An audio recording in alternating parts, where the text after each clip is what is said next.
praise you, Jesus.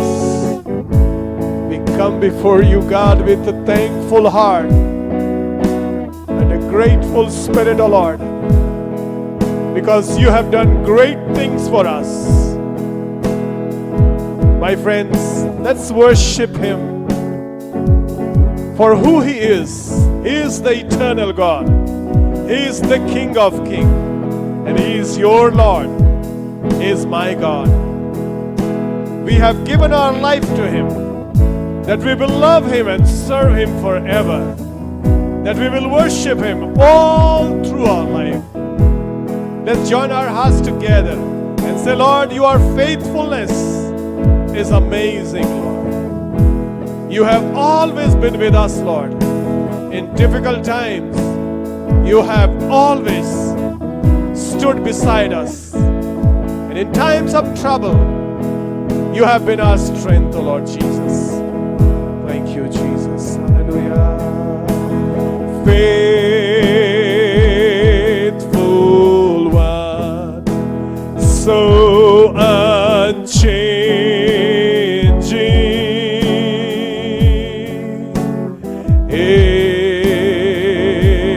ageless one, you're my rock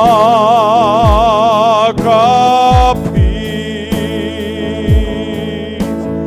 Lord of all, I depend on you. I call unto you, hallelujah, again and again.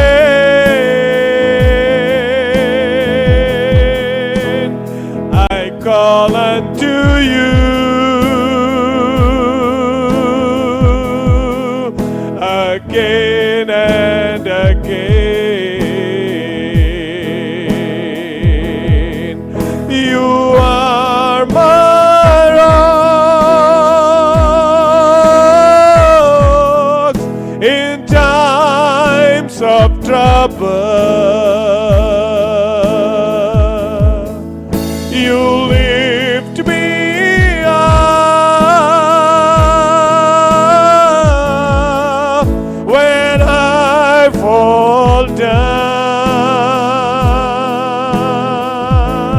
All through the storm,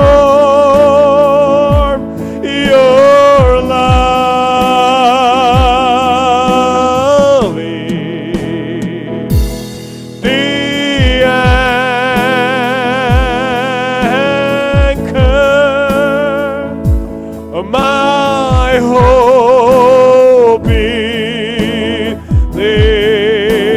you alone. Our hope is in the living God. And his word says, he will never leave us. He will never forget us. His grace is over us. His mercy is overflowing in our life. Though the world may shake, but I will always trust in him. I will always trust in his goodness. Hallelujah. Sing with me. Faithful one, so unchanging. You are unchanging, God. There is no one like you. Hallelujah. Your faithfulness, yesterday and today and forever, it is same. Hallelujah. Oh, faithful one, so unchanging,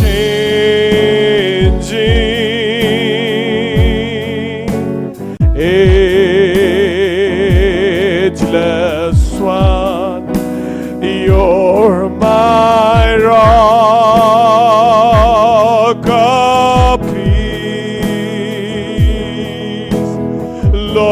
Lord of all, I depend on you, and I call unto you. Hallelujah. Again and again I call unto you, Lord. Oh, I call unto you, Jesus, again and again. You are my rock in times of trouble. Hallelujah. You lift me up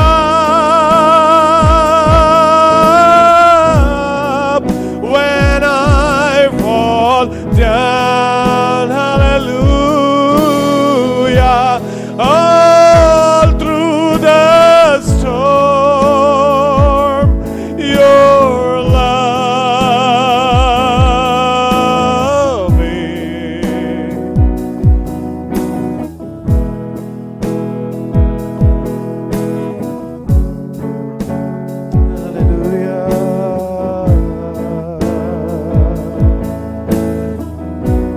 We worship your name.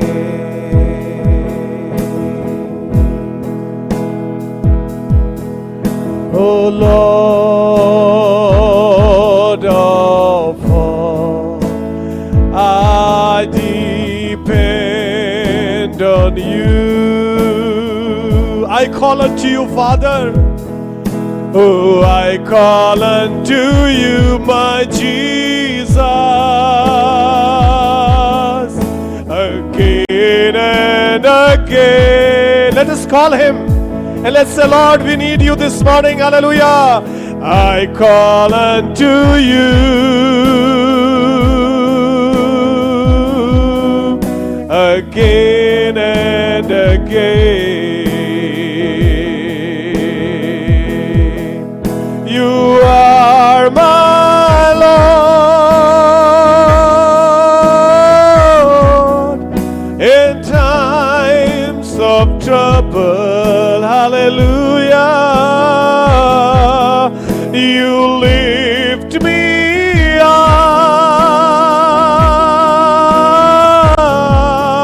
when I fall down.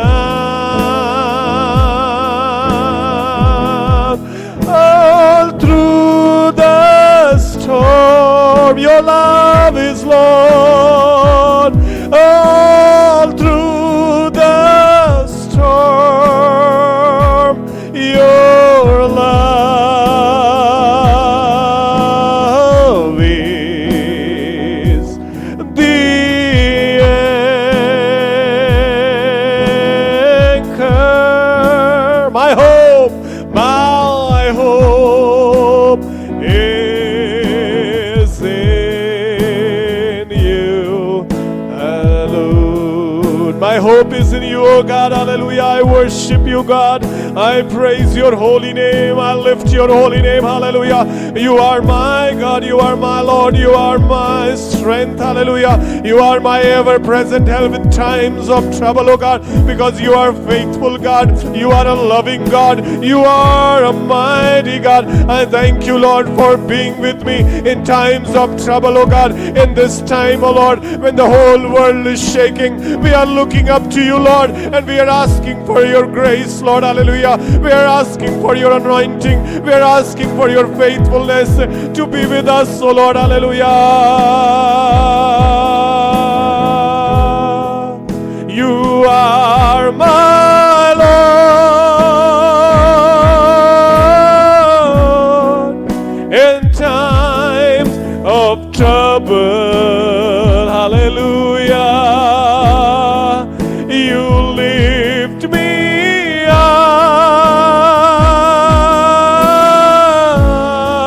when I fall down. All through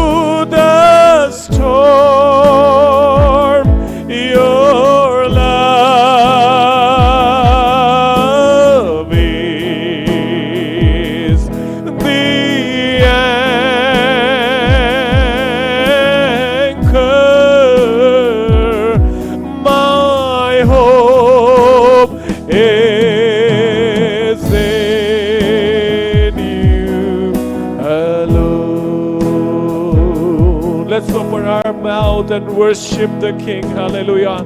Let's lift our hands and say, Lord, you are my rock, you are my Lord, you are my faithful God, you are my strength, you are my victory, you are my healing, you are my joy, you are my peace, oh Lord, hallelujah. I live for you alone, I live for you, I live for your glory, oh God, hallelujah. I worship you, I worship you, I praise you, I praise you, I praise you, oh Lord. I lift your name on high, hallelujah, for you are my strength, you are my Lord, you are my God, you are my mighty fortress in times of trouble, oh God. You lift me up when I'm fall, when I'm down, oh Lord, hallelujah. When your grace reached me, oh Lord, when I was deep down in sin, oh God, you never left me there, but you lifted me up, hallelujah, and you made me stand on the rock, oh God, because you are my rock, you are my strength, you are my hiding place, you are my fortress, you are my Lord, hallelujah. We worship you, Lord, hallelujah. We glorify you, Lord, hallelujah. Praise you. You are my Lord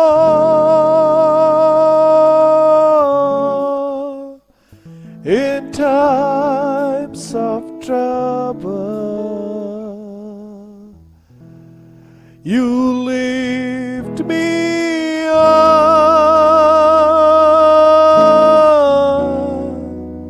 when I fall down. Thank you for lifting me up. Thank you for being with me, Lord. Thank you for your love that you have poured in my heart, oh Jesus. I worship you and I praise your name.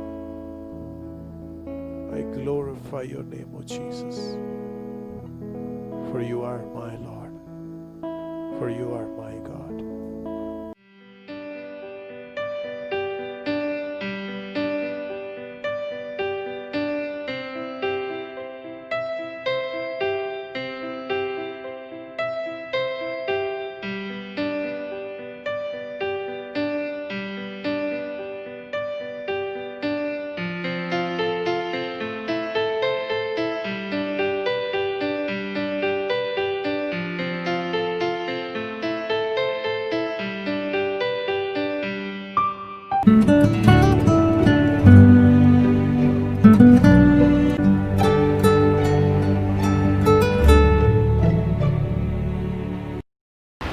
Bring greetings from Varanasi, from Divya Ashray. We're so glad that you could join us for this English service this morning. We worship the Lord. We know that He is here wherever when His people gather together in His name. He has promised that He will come and He will bless us. We're sure that this morning as we listen to the Word of God, that God is going to speak to us. Before that, shall we close our eyes and ask the Lord's help, that He will help us to preach, to listen, that this will be a blessed time together.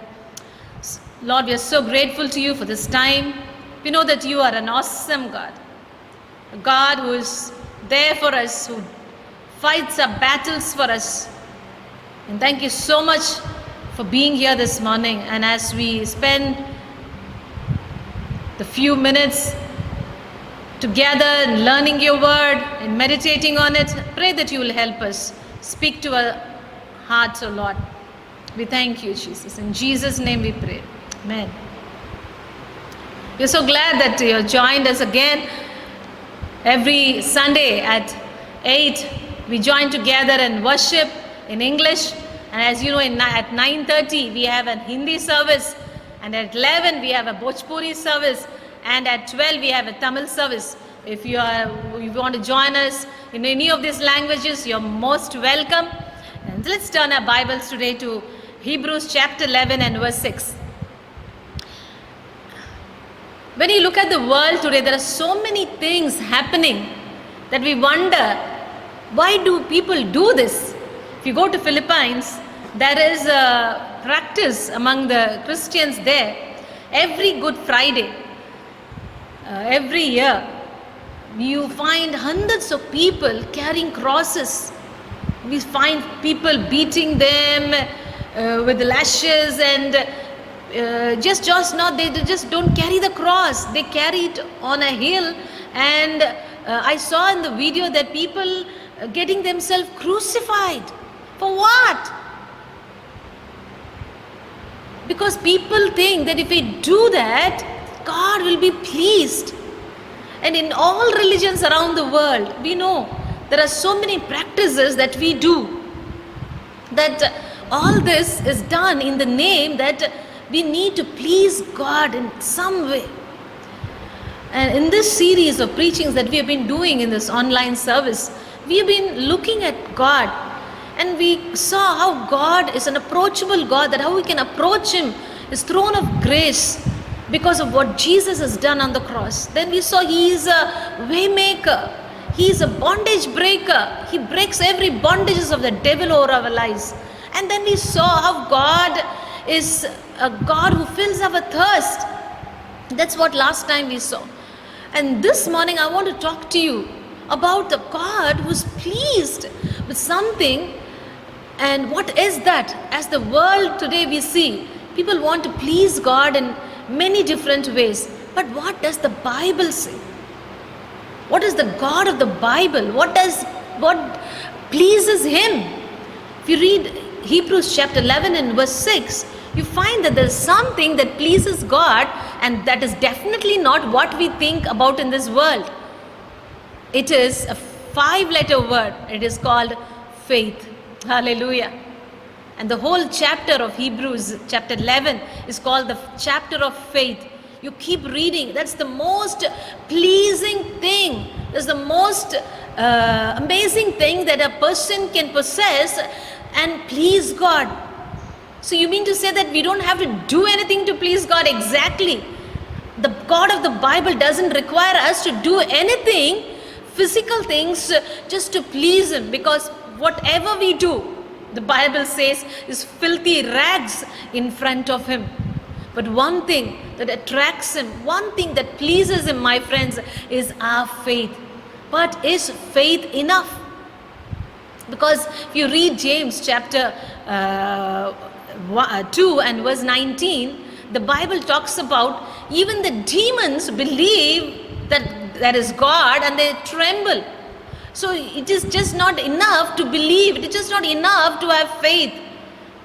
But what is the faith that really pleases God? There is much more to faith than just believing there is a God. Just believing that God will bless me. Just not enough to believe that God is with me. But God requires something, a special kind of faith that really touches His heart, that really pleases Him. And today I want to talk to you from the Bible, from the life of a person whose faith really pleased God. So you may ask me, I know the person whom you are going to talk. It must be Abraham, because there was no one like him that who believed in God. He is called the father of faith. No, I'm not going to talk about Abraham today.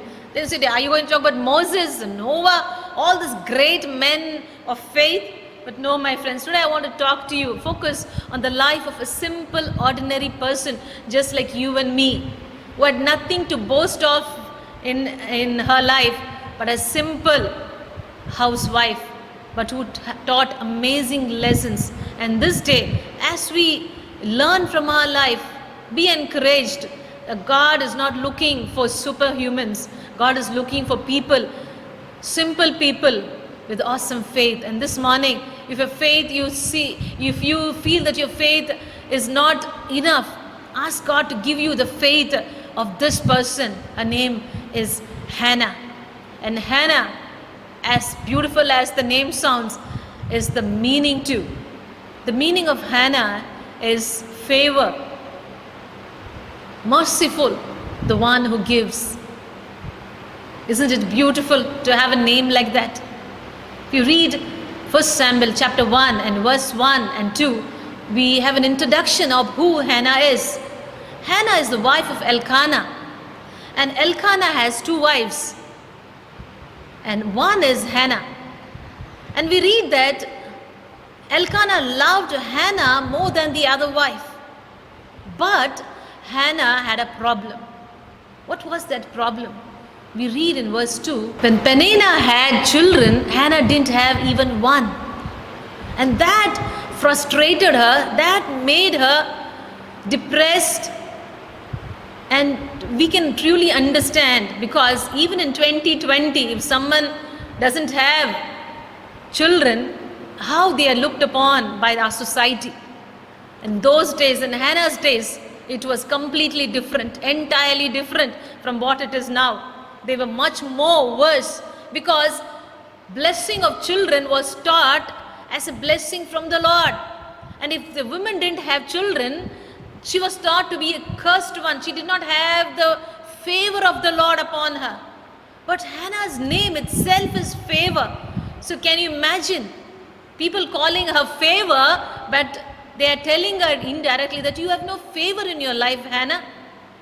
It would have been terrible for Hannah. But my friends, Hannah was a true believer. Her faith, her kind of faith was true faith.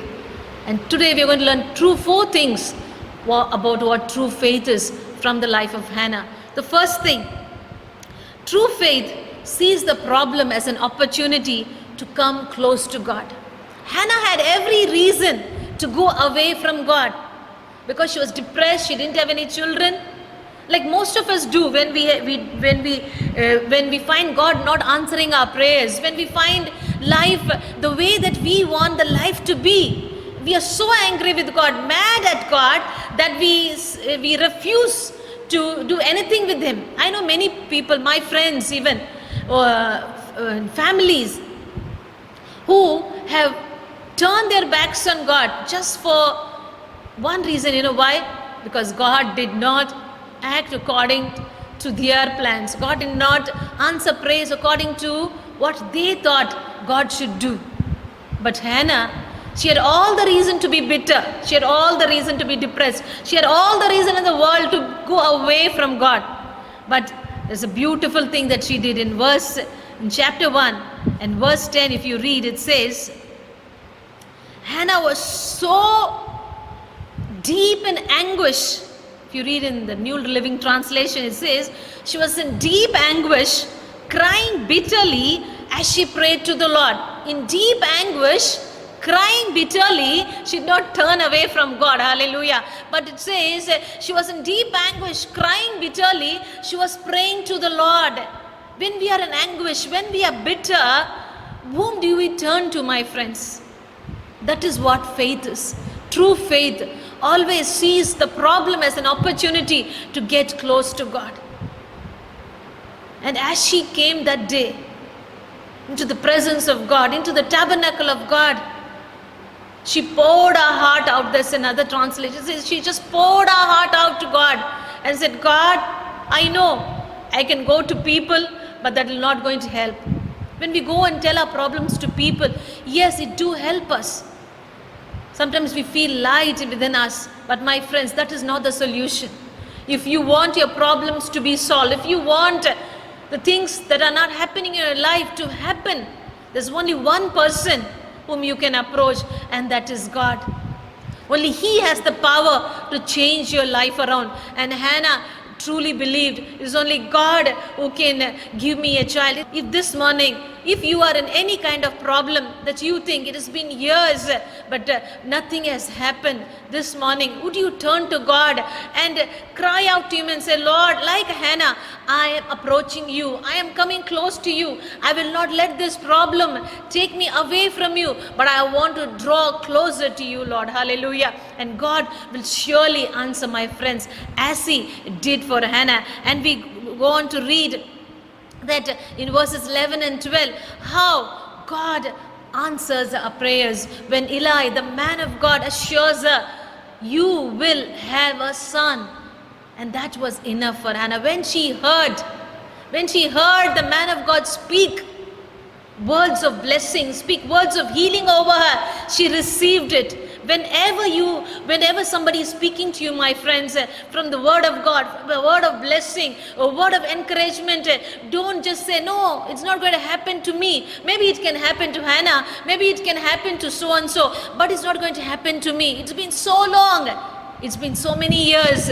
This problem is too big. It can never be solved. There is a sister in my church whose husband is an alcoholic, and we've been praying for him for many years. So one day I was talking to her and I said, we need to really pray, sister, because he's not changing. Then you know what she said? I have stopped praying. He will not change. Then I knew the reason why he's not changing. Faith never gives up. In spite of all that she was facing, Hannah, she had no hope, but yet she believed, my friends. That is the second lesson we learn from Hannah. True faith continues to believe even if there is no reason to believe. It is believing when there is no reason to believe. That is true faith. Hannah had no reason to believe him. We don't know. It's not mentioned how many years she was married to Elkanah. But we do know it should have been many years. Because the other wife had many children. It is not how long this problem has been in your life, but it is how you are approaching the problem. When Hannah heard a word of God, when she heard the man of God speak a word of blessing, she received it, and the Bible says she cried no more. That was the last time that she had poured out her heart in front of God, and that was the day that she decided, yes, I know God is going to change my life. I know there is something special God is going to do in my life because I have a word from God. Do you have a word from God for your problem, my friends? Don't stop till God gives you a word. Hannah did not stop. She came year after year, year after year, year after year, till she got a word from Eli. She got a word from the man of God. She got a word from the very presence of God that God is going to listen to our prayers. Hallelujah. That is faith. But many times we begin to test God. You know how? God, I will believe in you. I will continue to believe in you if you do this for me. I will continue to do this if you will do this for me. We make a contract with God. Some people go on to say, yes, I will believe in God if I see Him. They want proof, they want evidence, they want to know if God is really there. When we talk about God, when we share about God to somebody, they say, have you seen God? How can you hear God? How can God speak to you? There is no God because we cannot see. You know, for people like them, just take them to a nearby electric wire and you just put your hand on it, cut a piece of the electric wire and put your hand on it. They will say, no, are you mad?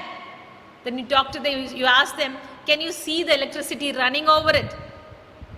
No, but yes, we know it is there. God never heals. God never does miracles for the purpose of challenge. God wants you and me to be like Hannah, to believe in spite of all the opposition, in spite of all that the situation was right opposite of her. But yet she trusted to believe. She decided to believe in spite of all that was happening. That is true faith. Hebrews chapter 11 and verse 1, the author defines faith, as what? Things that we cannot see. Yes, we see. People with faith, people with true faith see things, those that are not there now in present. But yes, it's going to happen. It's going to happen because God's word says so. Hallelujah. Maybe when you're listening to me right now, this morning, maybe the things that you want in your life, you cannot see them happening. My friends, don't lose hope. That's what faith is all about. Faith is seeing that we cannot see humanly. Because God has already seen it in our future if we continue to believe. Hannah just did that. She continued to believe in spite of all that she was going through. She continued to believe that God is going to do a miracle for her. And we know that God did exactly as she believed. Hallelujah. That is our God. He is more powerful than when we think. Hallelujah. In verse 18, 1 Samuel chapter 1 and verse 18, Hannah said, "Oh, thank you, sir," she exclaimed. And then she went back and began to eat again. And she was no longer sad. That's what the Bible says. Hallelujah. True faith is believing, my friends.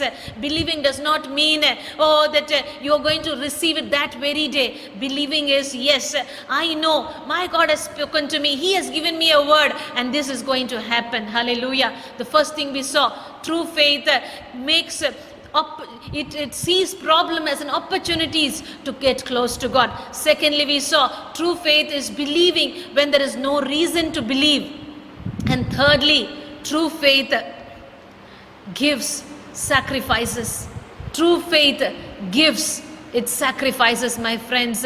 If your faith is really true or not, how do you know? It's when you realize more than receiving from the Lord, the joy is in the giving. That's what Hannah did. In verse 11, chapter 1, she made a vow to the Lord. She said, and she made this vow and said, "O Lord of heaven's armies, if you will look upon my sorrow and answer my prayer and give me a son, then I will give him back to you." What? Are we hearing right? What is Hannah praying? And he will be there not for a few weeks, for a few months, not for a few years. He'll be yours, God, for entire life. And as a sign that he has been dedicated to the Lord, his hair will never be cut. He'll be a Nazarite. He will be a Nazarite. And Hannah was making this vow. You know when? As soon as she received the word from the Lord. Yes, that's true for many of us. When we are not yet received anything, we can tell, "Lord, I will do this. Lord, I will do that. Lord, I will do this." But once we have it in our hands, what happens? But, my friends, Hannah did what she told the Lord. In chapter 2, if you read, when Samuel had become big, she brings it, gives it to Elkanah and says, "Take him to the Lord. He belongs to the Lord." I tell this as a sacrifice. You know why? If you read that verse clearly, in chapter 2, it says, when Hannah gave Samuel to the Lord, she didn't have any other children. Can you imagine that? For so many years you have prayed and God had given you a child. And it is unimaginable even to think to give it back again to the Lord. Truly knowing that she may never have a child again. That is sacrifice, my friends. Sacrifice is giving. When you have no reason to believe that you will have more. Jesus was sitting near the offering box one day in the temple of Jerusalem, watching carefully at all those people who were coming there to give their offerings. Sometimes I think it was bad manners to go and look at people when they give offering. But Jesus was doing that.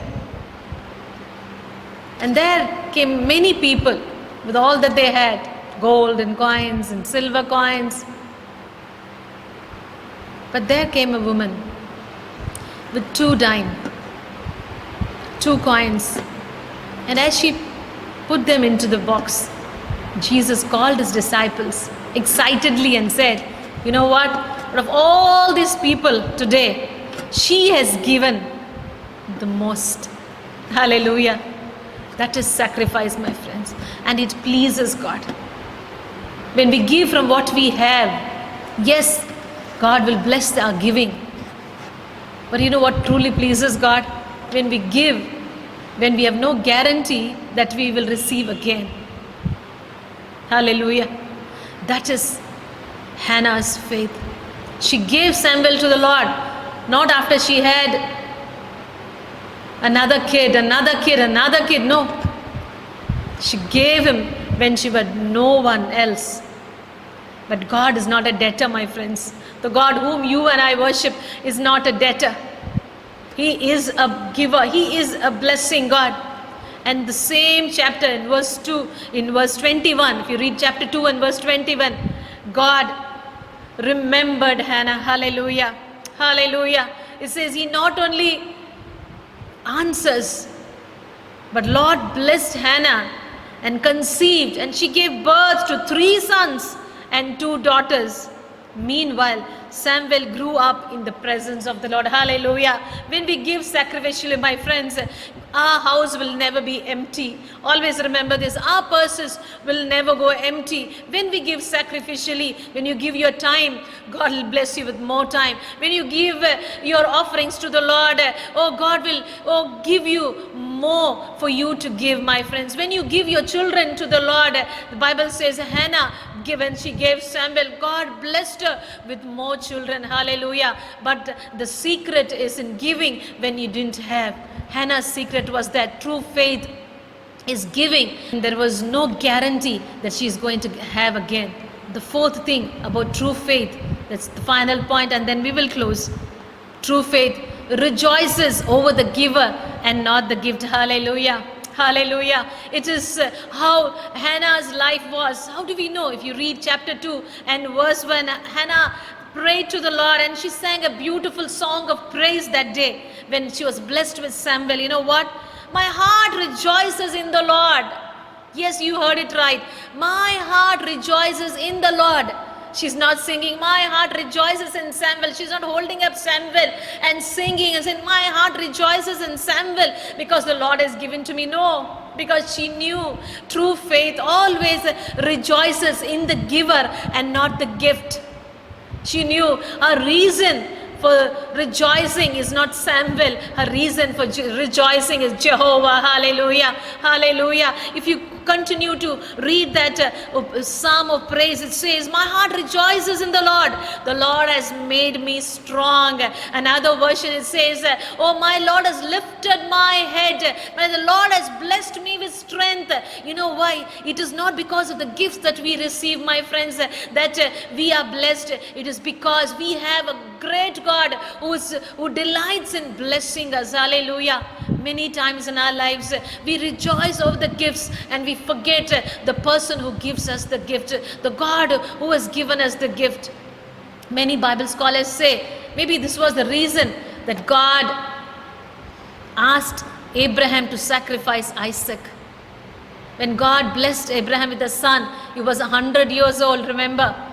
And if you waited so long and when you receive something from the Lord, it is worth rejoicing. And that's what Abraham was doing.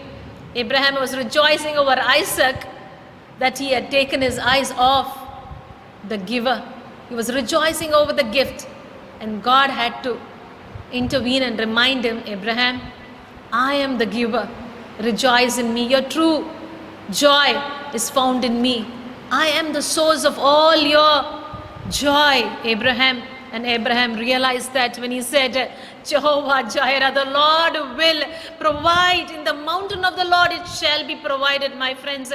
When we rejoice, when God gives us something, when God blesses us something, yes, it is true that we rejoice. But more than what He has given us, it is the giver whom we should rejoice. If you ask Habakkuk, he will say the same thing as Hannah. When you read Habakkuk chapter 3, verse 17 to 19, Habakkuk writes a song of praise to the Lord and says, even though the fig trees have no blossom and there are no grapes in the vines, and even though their olive crops fail and fields lie empty and barren, even though flocks die in the fields and cattle barns are empty, yet I will rejoice in the Lord. Hallelujah. I will rejoice in the Lord. The exact thing Hannah is singing there. I will rejoice in the Lord because He, the giver of my gift, is worthy to be praised. It is not the gift, my friends. That is why it was easy for her to give Samuel. You know why? She knew. My rejoice, my joy is not in what I have received, not in the answer to my prayer, The name of Samuel means God answers. When God answers your prayer, are you rejoicing over those answered prayers? Are you rejoicing over the one who has answered your prayers, my friend? This is a question that you and I need to answer. Hannah perfectly knew, because she was a person with true faith. She was rejoicing in God. She was rejoicing in the giver and not the gift. That is what true faith is. The 4 lessons that we learned from Hannah this morning, may it stay in our hearts forever. And whenever we go through problems, let us remember it is an opportunity for us to come closer to God. Whenever God is slow in answering our prayers according to what we think, don't give up, my friends. It is in spite of all the circumstances, she continued to believe that she received that miracle. True faith is in giving back to God. It is in sacrificially giving back to God. It is not withholding for yourself. And true faith rejoices not on the gift, not in the gift, but on the giver. Hallelujah. Would you close your eyes with me? And as we thank God for Hannah's life, let's commit and say, Lord, thank you so much for speaking to us this morning.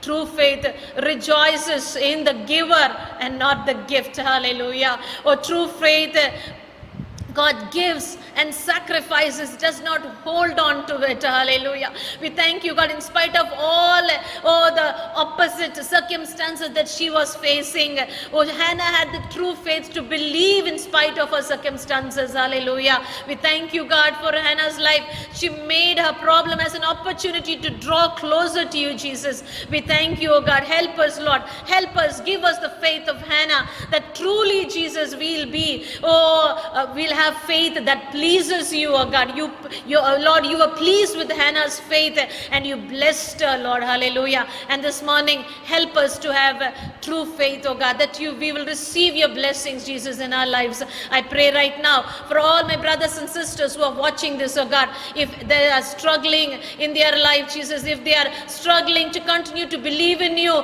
because of what is happening in their lives, I pray that life of Hannah will speak to them, Jesus, this day, Father God. Speak to them, oh God. Hallelujah. Bless them like you blessed Hannah. Give them their Samuels, whatever it might be, Jesus. Hallelujah. We thank you, oh God. We thank you, Jesus. We thank you, Father God. In Jesus' name. Amen. Hallelujah.